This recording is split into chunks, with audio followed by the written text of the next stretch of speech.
இந்த அன்னபூரணிக்கு பார்த்தீங்கன்னா, இவ்ளோ திமிரு இருக்கவே கூடாதுங்க. ஸோ என்னதான் வந்து பார்த்தீங்கன்னா, சிவா வந்து சிந்து கூட தான் சேர்ந்து வாழ விருப்பம் அப்படின்னு சொன்னா கூட, இவ கொஞ்சம் கூட பார்த்தீங்கன்னா, அதுக்கு வந்து அனுமதிக்கவே மாட்டேங்கிறா. இது ரொம்பவே பெரிய தப்புன்னு தான் வந்து நான் நினைக்கிறேன். சொல்லப்போனோம் அப்படின்னா, இதுல வந்து ஒரு முக்கியமான பெரிய வில்லியே வந்து இந்த பெரியம்மா மட்டும்தாங்க. அதாவது இந்த அன்னபூரணி தாங்க. ஸோ மத்தவங்க கூட வந்து அவ்ளோ ஈஸியா எடுத்துக்கலாம். சரி அப்படின்னு சொல்லிட்டு போயிரலாங்க. ஆனா இவள பொறுத்தவரைக்கும் வந்து பார்த்தீங்கன்னா, இவங்க 2 பேரையுமே பிரிச்சு வைக்கணும் அப்படிங்கிறதுலயே தான் குறிக்கோளா வந்து இருக்கா. ஸோ தாலி கட்டின புருஷனே மறந்துட்டு சிந்துவோட அன்பு எல்லாத்தையுமே வந்து தெரிஞ்சுக்கிட்டு அவ கூட சேர்ந்து வாழணும்னு நினைக்கும் போது குறுக்க இவ வந்து நின்றுட்டு பாத்தீங்கன்னா இதெல்லாம் வந்து பண்ணிக்கிட்டு இருக்கா. இது ரொம்பவே பெரிய தப்புன்னு தான் வந்து நான் சொல்லுவேன். இதை பத்தி நீங்க என்ன நினைக்கிறீங்கன்னு சொல்லுங்க.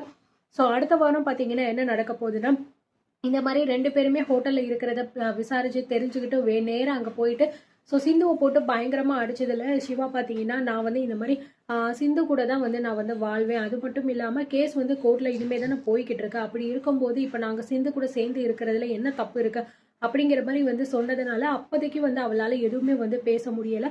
ஸோ அதனால வேகமா போயிடுறா. அது மட்டும் இல்லாம பத்தாததுக்கு இந்த மகா பாத்தீங்கன்னா கூட இருந்துகிட்டு ஏத்தி விட்டுக்கிட்டு இருக்கா.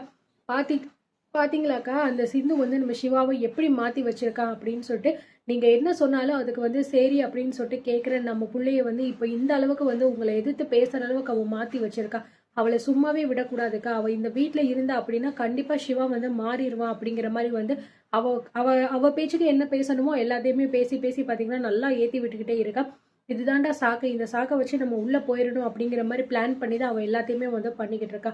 ஸோ அதுக்கப்புறம் பாத்தீங்கன்னா வீட்டுக்கு வந்துடுறாங்க. இவங்களுமே கேம்ப் முடிச்சுட்டு வந்து வந்துடுறாங்க ஒரு வழியா.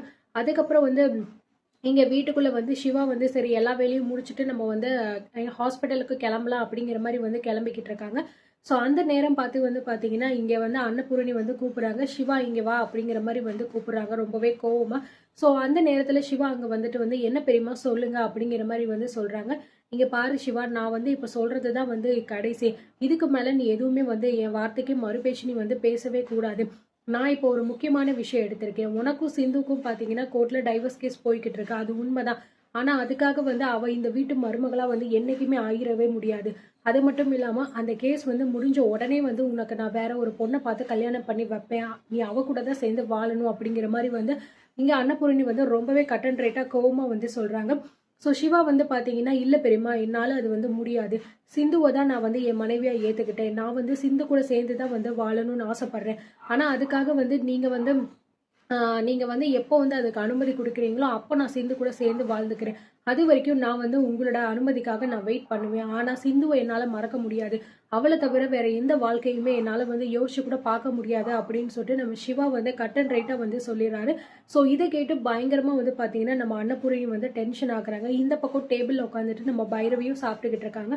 சிவா சொல்ற ஒவ்வொரு வார்த்தையுமே வந்து கேட்டுக்கிட்டு இருக்காங்க. பரவாயில்ல, சிவா இந்த அளவுக்கு மாறி இருக்காரு அப்படின்னு சொல்லிட்டு. ஆனா அன்னபூரணி பாத்தீங்கன்னா விடாப்பிடியா சொல்லிக்கிட்டு இருக்காங்க. இங்க பாரு சிவா, நீ என் பேச்ச வந்து எப்பயுமே மதிப்ப அப்படிங்கறத நான் நம்புறேன். ஆனா நீ இப்ப பேசுறது வந்து சரியில்லை சிவா. இது எல்லாத்துக்குமே காரணம் வந்து சிந்து தானே. இங்க பாரு, அவ கூட நீ சேர்ந்து வாழவே முடியாது. அதுக்கு நான் வாழவும் விட மாட்டேன். அதை நீ இப்பயே வந்து மறந்துரு அப்படிங்கிற மாதிரி வந்து சொல்றாங்க. அது மட்டும் இல்லாம நான் சொல்றத மீறியும் நீ வந்து அவ கூட தான் சேர்ந்து வாழ்வ அப்படிங்கிற மாதிரி நீ ஒரு முடிவு எடுத்த அப்படின்னா அதுக்கப்புறம் நான் என்ன முடிவு எடுப்பேன் அப்படிங்கிறது உனக்கு நல்லாவே தெரியும். அந்த ஒரு நிலைமைக்கு மட்டும் எனக்கு கொண்டு வந்துடாத அப்படிங்கிற மாதிரி வந்து பயங்கரமா வந்து கோவப்பட்டு நம்ம அன்னபூரணி வந்து பேசிக்கிட்டு இருக்காங்க. இது எல்லாத்தையுமே வந்து நம்ம சிந்துவும் பாத்தீங்கன்னா ஓரமா நின்று வந்து பாத்துக்கிட்டு இருக்காங்க. ஸோ அவங்களுமே ரொம்ப ஃபீல் பண்ணிக்கிட்டு இருக்காங்க. அப்படி நம்ம என்ன தப்பு பண்ணிட்டோம்? டாக்டர் கூட சேர்ந்து வாழணும் அப்படிங்கிறதுக்காக தான் இப்படி ஒரு பொய் சொல்லி அவரை கல்யாணம் பண்ணிக்கிட்டோம். இப்போ அவரே நம்மள வந்து ஏத்துக்கிட்டாரு. ஆனா எதுக்காக இந்த அன்னபூரணி அத்தை வந்து இந்த அளவுக்கு வந்து பண்ணிக்கிட்டு இருக்காங்க? என்னையும் டாக்டரையும் பிரிச்சு விடணும் அப்படிங்கிறதுக்காக இவ்வளோ பேச்சு வந்து பேசிக்கிட்டு இருக்காங்களே. டாக்டர் வந்து இப்பதான் வந்து அவங்க பெரியம்மா பேச்சு மீறி வந்து எனக்காக கொஞ்சம் பேச ஆரம்பிச்சிருக்காரு. கடவுளை, எப்படியாவது டாக்டர் என்கிட்ட இருந்து பிரிச்சிடுறாத, நானும் அவரும் ஒன்னா இருக்கணும் அப்படின்னு சொல்லிட்டு ரொம்பவே ஃபீல் பண்ணிக்கிட்டு இருக்காங்க. ஸோ இந்த பக்கம் அன்னபூரணி இப்படி சொன்னோடனே வந்து சிவாவுக்கு என்ன பேசுறதுனே வந்து தெரியல. உண்மையிலே பாத்தீங்கன்னா அன்னபூரணி வந்து ரொம்பவே வந்து பிளாக்மெயில் பண்ணிக்கிட்டு இருக்காங்க சிவாவை பிடிச்சி.